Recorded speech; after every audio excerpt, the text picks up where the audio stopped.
जय हिंद साथियों। आज की क्लास में आप सभी का स्वागत है। Important current affair plus static GK है जो सभी एग्जाम के लिए इम्पोर्टेंट है। चाहे आप डिफेंस का एग्जाम देते हैं, चाहे आप पुलिस का एग्जाम देते हैं और चाहे आप एसएससी का किसी का एग्जाम देते हैं, सभी के लिए वेरी इंपॉर्टेंट है। वीडियो स्टार्ट करते हैं।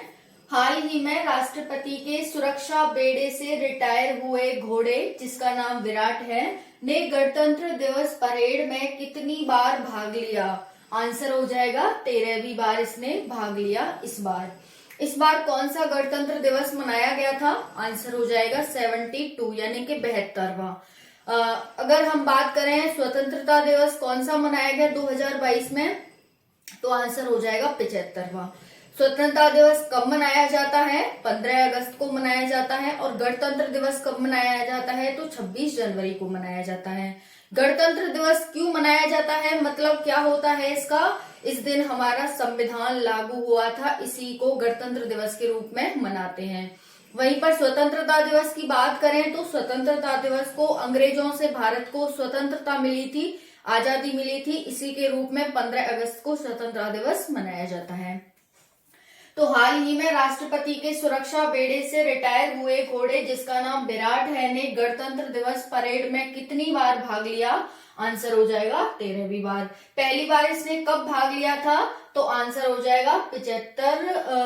मतलब इसने 2009 में पहली बार भाग लिया था और अभी आपको पता है इस बार 75वां इंडिपेंडेंस डे मनाया गया, वो वहां पर वही लिखा है। अब नेक्स्ट क्वेश्चन देखते हैं। हाल ही में खबरों में रही न्याकोप की पहचान किस प्रजाति में हुई है?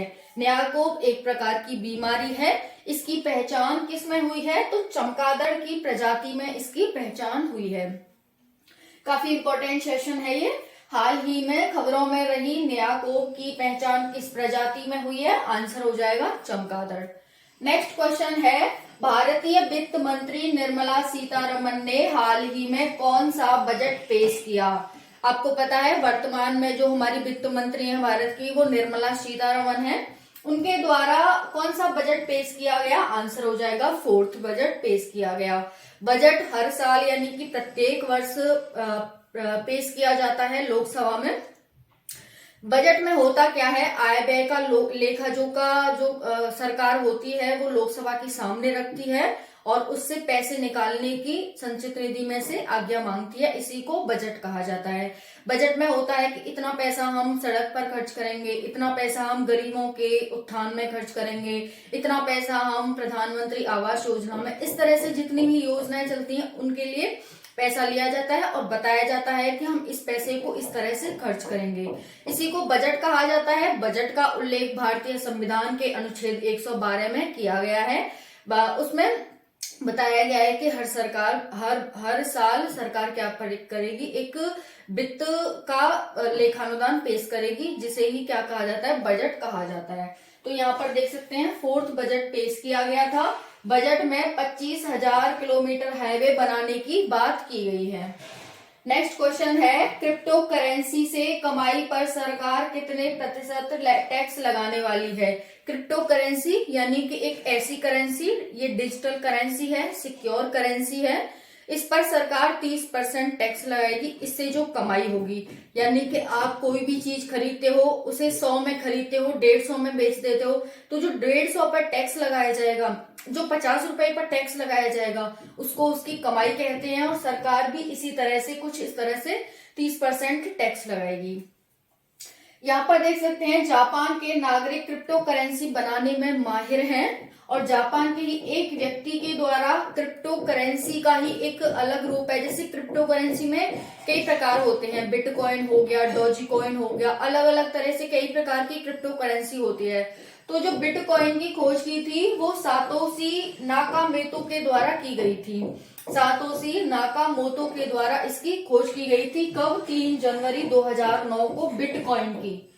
जापान के नागरिक इसे बनाने में माहिर होते हैं। फर्स्ट टाइम 3 जनवरी 2009 में बिटकॉइन की शुरुआत सातोशी नाकामोतो के द्वारा की गई थी। कजाकिस्तान फर्स्ट है माइनिंग में। अब माइनिंग क्या होता है? क्रिप्टो करेंसी की माइनिंग होती है। जिस तरह से हम मुद्रा यानी कि जैसे नोट बनाते हैं तो हम पहले पेड़ों की कटाई करते हैं, फिर उसके बाद उसे पतला पतला करके सारे पेड़ों को अलग करते हैं, फिर उसके बाद नोट की छपाई होती है, तो उसे माइनिंग कहा जाता है। उसी तरह से क्रिप्टो करेंसी में इसे माइनिंग कहा जाता है, यानी कि क्रिप्टो करेंसी को बनाना, इसे ही क्रिप्टो करेंसी माइनिंग कहा जाता है।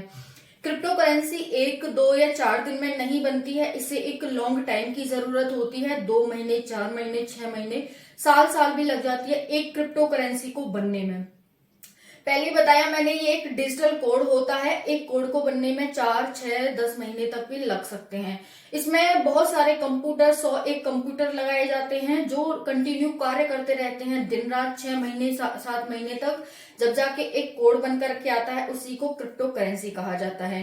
ये डिजिटल करेंसी होती है, आप इसे हाथ से छू नहीं सकते हैं, किसी को ले दे नहीं सकते हैं, सिर्फ एक जगह से दूसरी जगह कोड के माध्यम से ट्रांसफर कर सकते हैं।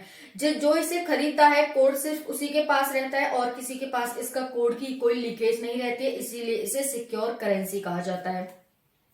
कजाकिस्तान इसमें सबसे ज्यादा माइनिंग करता है, यानी कि कजाकिस्तान जो सेंट्रल एशियन कंट्री है उसमें सबसे ज्यादा इसकी माइनिंग होती है, सबसे ज्यादा बनाई जाती है। यहाँ पर देख सकते हैं ये डिजिटल करेंसी है और फर्स्ट कंट्री क्यूबा है। पहला ऐसा देश क्यूबा बन गया है जिसने क्रिप्टो करेंसी को अपने देश की करेंसी बना लिया है, यानी कि अपने देश की मुद्रा। भारतीय देश की मुद्रा क्या है? रुपया। वैसे ही क्यूबा देश, ये एक नॉर्थ अमेरिका की कंट्री है क्यूबा, इसने अपनी मुद्रा ही क्रिप्टो करेंसी को बना लिया है। अभी तक भारत में भी क्रिप्टो करेंसी लागू नहीं थी, बैन थी, लेकिन अब भारत सरकार भी धीरे धीरे क्रिप्टो करेंसी को अपने यहाँ पर आमंत्रण दे रही है, निमंत्रण दे रही है कि हाँ भाई, जो भारतीय लोग हैं वो भी क्रिप्टो करेंसी खरीद बेच सकते हैं। यानी कि भारत सरकार ने भी, जो आरबीआई है उसने भी इसे लीगल कर दिया है।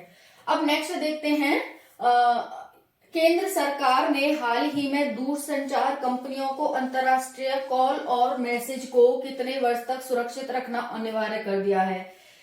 किसने? केंद्र सरकार ने हाल ही में दूरसंचार कंपनियों को, दूरसंचार कंपनी कौन सी होती है? ऐसी कंपनियां दूरसंचार कंपनी होती हैं जो कम्युनिकेशन के लिए उपयोग होती हैं, यानी कि जो कम्युनिकेशन का आदान प्रदान करती हैं उन्हीं को दूरसंचार कंपनी कहा जाता है। जैसे एयरटेल हो गई, वोडाफोन हो गई, जियो हो गई, ये सारी क्या है? ये सारी दूरसंचार कंपनी है। तो केंद्र सरकार ने दूरसंचार कंपनियों को अंतर्राष्ट्रीय कॉल और मैसेज को कितने वर्ष तक सुरक्षित रखना अनिवार्य कर दिया है? आंसर हो जाएगा 2 वर्ष। पहले कितने वर्ष था? पहले ये 1 वर्ष था। कंपनी एक्ट 2013 के माध्यम से 2021 में इसे 1 वर्ष से बढ़ाकर 2 वर्ष कर दिया गया था। यानी हम कहें 2021 तक सिर्फ 1 वर्ष तक रखना इन्हें अनिवार्य था, अब 2 वर्ष कर दिया गया है। क्यों किया गया है ये 2 वर्ष? तो आप सभी को पता है भारत में बहुत सारे क्राइम होते हैं, हमारी मीडिया है, हमारा जो पुलिस प्रशासन है वो इतना ज्यादा एक्टिव नहीं है कि क्राइम होने से पहले क्राइम को रोक ले या फिर क्राइम होने के तुरंत बाद वो एक्टिव हो। बहुत कई सालें लग जाती हैं हमारी मीडिया को, हमारे प्रशासन को सबूत जुटाने में कि हाँ इसका जो ये क्राइम किया है वो किसके द्वारा किया गया है। डिफरेंट अलग अलग क्षेत्रों में अलग अलग तरह के क्राइम होते हैं, आप सभी को पता है। तो इस तरह से सरकार ने कहा है कि हम इतनी जल्दी नहीं पता लगा पाते हैं और आप कॉल मैसेज को डिलीट कर देते हैं, क्योंकि कॉल मैसेज के ही माध्यम से सब कुछ आज हो रहा है आज के युग में। तो यहाँ पर देख सकते हैं, इसीलिए सरकार ने कहा है कि 1 वर्ष से 2 वर्ष रखना आप सभी को अनिवार्य हो गया है। तो ये काफी इंपॉर्टेंट है। अब नेक्स्ट क्वेश्चन है, हाल ही में इलेक्ट्रॉनिक्स और किस मंत्रालय ने फेडरेटेड डिजिटल आइडेंटिटीज की शुरुआत की है? एक तो इसमें इलेक्ट्रॉनिक्स मंत्रालय और किस मंत्रालय की जगह कौन है यहाँ पर? आईटी मंत्रालय। यानी कि इलेक्ट्रॉनिक्स मंत्रालय और आईटी मंत्रालय ने फेडरेटेड डिजिटल आइडेंटिटीज की शुरुआत की है। ये फेडरेटेड डिजिटल आइडेंटिटीज क्या है देखते हैं। देखो, आप जैसे YouTube हो गया, फेसबुक हो गया, इंस्टा हो गया, इस सब पर क्या करते हैं, अलग अलग आईडी बना करके आप लड़की हैं लड़का है किसी को पता नहीं चलता है, चैट करते हैं, गलत गलत मैसेज किसी को भी आप करते हैं। तो ये तो हो गया कि आपकी अलग आइडेंटिटी एक लोकल वाली हो गई। लेकिन जैसे हम देखें, हमारे पास पैन कार्ड होता है, आधार कार्ड होता है और भी बहुत सारे कार्ड होते हैं। पैन कार्ड हो गया, आधार कार्ड हो गया, पासपोर्ट हो गया, ये सारे हमारे पहचान पत्र होते हैं। तो आप जब भी कोई एग्जाम देने जाते हैं तो आपसे बोला जाता है कि आपको एक पहचान पत्र यानी कि अपनी आइडेंटिटी कार्ड लेके आना है। तो आप इनमें से कोई भी लेके जाते हैं, वहां पर चल जाता है। तो सरकार कह रही है कि हर व्यक्ति अलग अलग उसके पास पहचान पत्र है, तो वो अलग अलग माध्यम से कोई भी गलत काम कर रहा है, इसीलिए हमें क्या करना है, इन सबको जोड़ देना है। समझ आया? तो इसीलिए सरकार कह रही है कि भारतीय नागरिकों के कई पहचान पत्रों को जोड़ना है, किसके माध्यम से, फेडरेटेड डिजिटल आइडेंटिटीज के माध्यम से। काफी इंपॉर्टेंट हो जाता है क्योंकि इसमें आप भी इन्वॉल्व हैं, आपका भी ये इस तरह से जुड़ेगा, हमारा सभी का जुड़ेगा। काफी इंपॉर्टेंट है ताकि क्राइमों में थोड़ी कमी आएगी और भारत को एक नई ऊंचाई पर ले आया जा सकेगा। रेल, दूरसंचार, इलेक्ट्रॉनिक्स एवं सूचना प्रौद्योगिकी मंत्री कौन है वर्तमान में? आंसर हो जाएगा श्री अश्विनी वैष्णव जी हैं वर्तमान में रेल, दूरसंचार, इलेक्ट्रॉनिक्स एवं सूचना प्रौद्योगिकी मंत्री। अब हम देख लेते हैं यहाँ पर जीके का, जीएस का क्वेश्चन यानी कि स्टैटिक जीके भी है हमारा, वो हम करते आ रहे हैं और इसमें भी देख लेते हैं मंत्री कितने प्रकार के होते हैं। अगर पेपर में आता है मंत्री कितने प्रकार के होते हैं तो आप बताएंगे मंत्री 3 प्रकार के होते हैं। पहला कैबिनेट मंत्री, दूसरा राज्य मंत्री, तीसरा होता है राज्य मंत्री स्वतंत्र प्रभार। कैबिनेट मंत्री लोकसभा की सदस्य संख्या का 15% होते हैं, जैसे कि गृह मंत्री हो गया, रक्षा मंत्री हो गया, विदेश मंत्री हो गया, आईटी मंत्री हो गया, इस तरह से बहुत सारे मंत्री होते हैं जो कि लोकसभा के 15% होते हैं। वहीं पर हम राज्य मंत्री अलग अलग होते हैं, राज्यों के जो मंत्री होते हैं वो राज्य मंत्री होते हैं, और राज्य मंत्री स्वतंत्र प्रभार होते हैं, वो किसी के अंडर नहीं रहते हैं, ना ही कैबिनेट के अंडर रहते हैं, ना ही राज्य मंत्री के अंडर रहते हैं, ये स्वतंत्र रूप से कार्य करते हैं। तो आप इनको समझ आ गया होगा कितने प्रकार के मंत्री होते हैं, 3 प्रकार के, कैबिनेट मंत्री, राज्य मंत्री स्वतंत्र प्रभार। इतना क्लियर। अब नेक्स्ट देखते हैं, हाल ही में किस देश ने 2025 में कबड्डी विश्व कप की मेजबानी करने की घोषणा की है? कौन सा देश 2025 में कबड्डी विश्व कप की मेजबानी करेगा? तो आंसर हो जाएगा ब्रिटेन। ब्रिटेन एक देश है, वही ये ब्रिटेन है जिसने पूरी दुनिया पर राज किया था। इसकी राजधानी क्या है? इसकी राजधानी लंदन है। और कहां पर पड़ता है ये नॉर्थ पोल पर पड़ता है, यानी कि उत्तरी गोलार्ध में पड़ता है, सबसे ऊपर की साइड पड़ता है।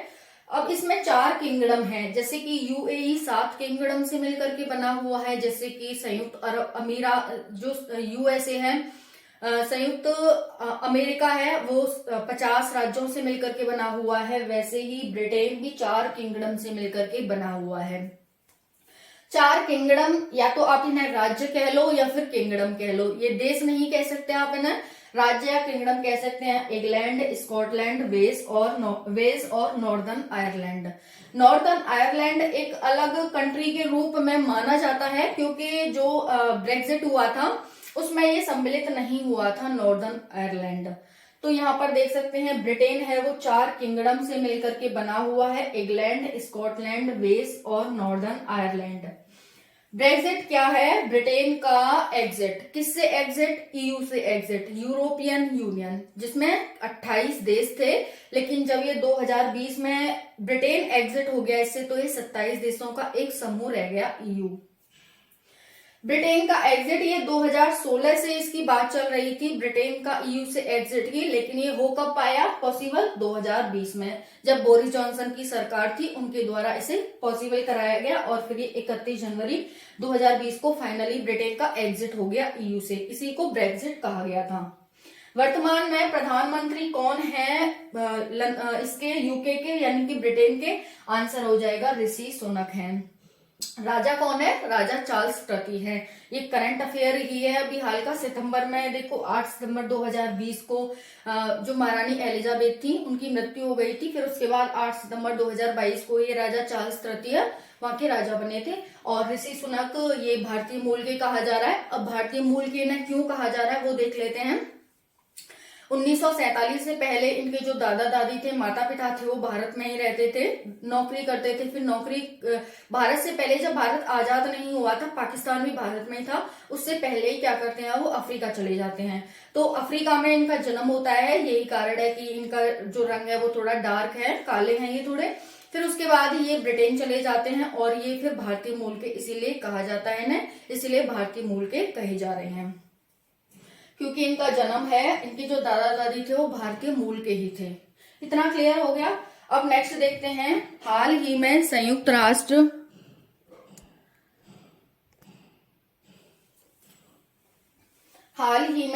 राष्ट्र जिसे यूरोपियन यूनियन कहा जाता है के अनुसार दुनिया की आबादी कितने बिलियन हो गई है। तो अभी इन्होंने संयुक्त राष्ट्र ने एक रिपोर्ट निकाली। इन्होंने कहा कि वर्तमान में विश्व की जो आबादी है वो 8 बिलियन हो गई है। 8 बिलियन पूरे विश्व की आबादी हो गई है। संयुक्त राष्ट्र की स्थापना कब हुई थी? 24 अक्टूबर 1945 को हुई थी। इसके वर्तमान अध्यक्ष कौन है? एंटोनियो गुटेरस हैं, जो कि पुर्तगाल के हैं। ये 9th अध्यक्ष हैं इसके, यानी कि 9वें अध्यक्ष हैं। 1 जनवरी 2017 से ये पद पर हैं और इसका कोई टाइम फिक्स सा नहीं है। कोई 7 वर्ष के लिए हो जाता है, कोई 5 वर्ष के लिए हो जाता है, कोई 10 वर्ष के लिए हो जाता है। 2005 से 15 के बीच में यूके के हाई कमिश्नर इसके अध्यक्ष थे यूएन के, और 1995 से 2 के बीच में पुर्तगाल के एक व्यक्ति इसके अध्यक्ष थे। तो यहाँ पर देख सकते हैं। नेक्स्ट है, हाल ही में भारतीय रिजर्व बैंक के केंद्रीय बोर्ड में महानिदेशक किसे नियुक्त किया गया है? हाल ही में भारतीय रिजर्व बैंक के केंद्रीय बोर्ड में भारतीय रिजर्व बैंक यानी कि reserve bank of India RBI के महानिदेशक किसे नियुक्त किया गया है? आंसर हो जाएगा विवेक जोशी को। क्या हो जाएगा? विवेक जोशी को।